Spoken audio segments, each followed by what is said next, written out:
నమస్కారం అండి. భక్తి ఆన్లైన్కు స్వాగతం. లక్ష్మీదేవి గురించి వివిధ గాథలు పురాణాల్లోనూ ఇతిహాసాల్లోనూ ఉన్నాయి. దేవతలు దానవులు అమృతం కోసం క్షీరసాగరం చిలుకుతున్న సమయంలో ఆ పాల సముద్రం నుండి శ్రీ మహాలక్ష్మి జన్మించింది. అలాంటి లక్ష్మీదేవి అనుగ్రహం అందరికీ అవసరమే.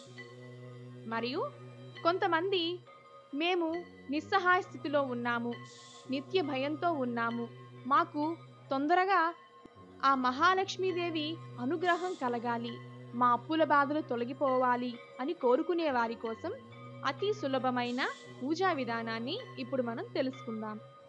లక్ష్మీదేవి అనుగ్రహం కోసం ఏదైనా ఒక శుక్రవారం నాడు ఉదయమునే తలస్నానం చేసి చెంబులో నీరు తీసుకొని అందులో గంధం కలిపి ఆ నీటిని మారేడు వృక్షం మొదల్లో వేస్తూ ఓం వృక్షాయై శ్రీనివాసాయై నమః, ఓం వృక్షాయై శ్రీనివాసాయై నమః అని 3 సార్లు జపించాలి.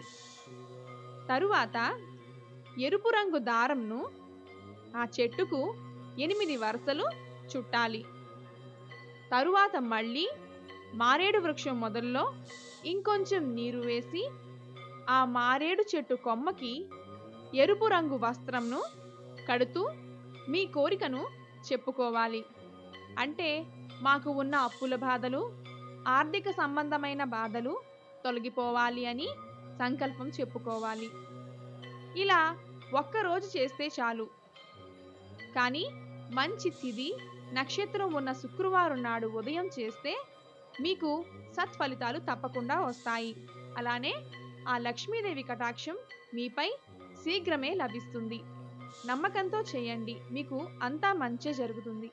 సర్వే జన సుఖినో భవంతు. ఓం శాంతి శాంతి శాంతి. Thanks for watching this video. Please don't forget to subscribe. Thank you.